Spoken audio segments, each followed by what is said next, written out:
Hi, my name is Christian. I'm a printmaker and interdisciplinary artist from upstate New York. I just graduated from the College of St. Rose. I got my BFA in printmaking and photography. And my work really deals with concepts of memory and space. So I have like my personal memories of spaces such as my childhood home and other spaces that I inhabited as a child. And then I'm also interested in how the process of making art kind of mirrors the process of remembering. So really what I'm trying to do is create these physical representations of a memory or of a sensation of one remembering. So like many people here, drawing has always been something that's been super important to me. Like what Becky said, like since I could hold something, I've been drawing. And so keeping a sketchbook has been a big part of my life too. And when I kind of approach a sketchbook, it's always kind of my place to play and just kind of unlimit myself and uninhibit myself and just make as much as I can and fill it in any way that I kind of see fit.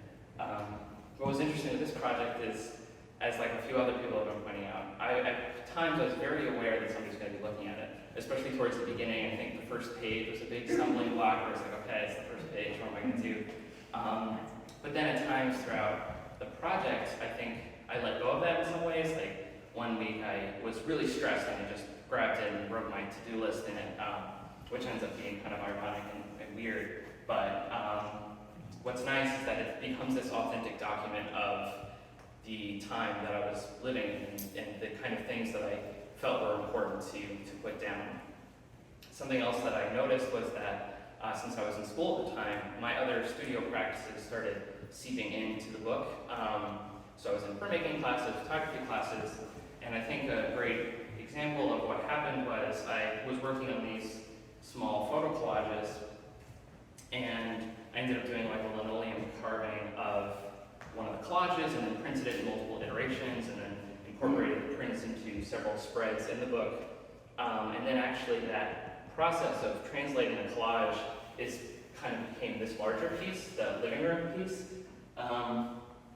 So the collage was made with film, and the film was of childhood photographs that I had rephotographed. And the image was of my sister doing gymnastics in our living room when we were in our childhood home. And at different points throughout the process, I was interested in different aspects of the collage. So at one point, I was really interested in the form of the film itself, so I started doing all of these kind of sprocket hole-like prints. At other points, I was interested in the gesture that she had in the image, so I did these more gestural marks and cyanotype and then watercolor.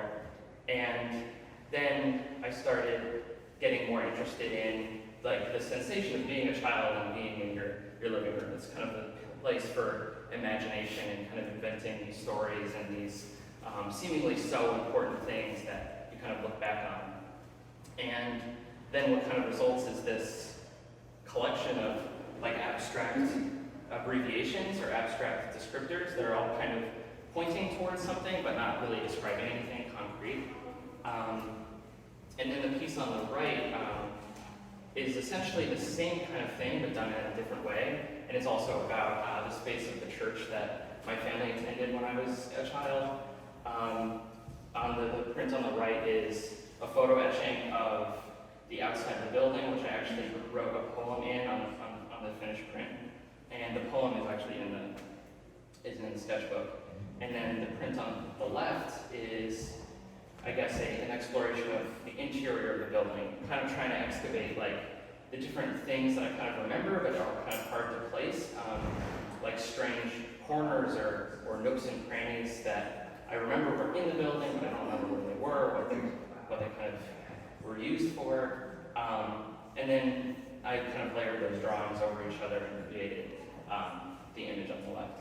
So yeah, I think they're very different forms, and they kind of have two different voices or personalities, but really it's all in an effort to kind of create a stable form of the memory without really describing the place or or depicting the place exactly how it was. It's more about the experience of being in the space and the experience of remembering the space. And that's pretty much it.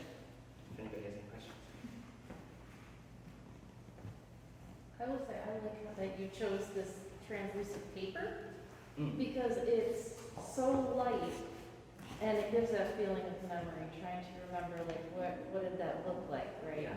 And then you get this really cool shadow in the background, which is almost like the feeling of a memory, like something that's there but you don't really know it's there, like what's making the shape.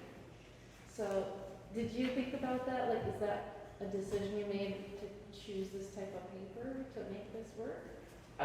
Yeah, so actually the paper itself isn't actually transparent. I painted it's called burnt plate oil. They use a lot in printmaking. But it basically, I don't know exactly what it does, but it makes the paper transparent. So, cool. It's just like soaked in and dry. Yeah, it's like tacky, like it's sticky, but it's not. But it's not wet. Yeah, that piece of paper that got collaged in has like two sides, so I didn't want one side to overpower the other, so I decided to just paint in the white areas so the other side could come through more. I love that. Interesting. Yeah, so Christian is exhibiting at Saratoga Arts right now, so you guys should come up to Saratoga to see like a full body of his work. But this is amazing. I love seeing you use some bolder color too, which is I feel like that's kind of a newer thing with this than the other pieces that I'm more familiar with of yours. But one thing that I love about your work is how clearly the format, like the translucent paper or the thinness and the etherealness really captures what you're striving for, telling the stories of memories, because memories are so ethereal in themselves, and I feel like your format is perfect for that story. Thank you. And yeah, I guess that's a comment, it's not really a question.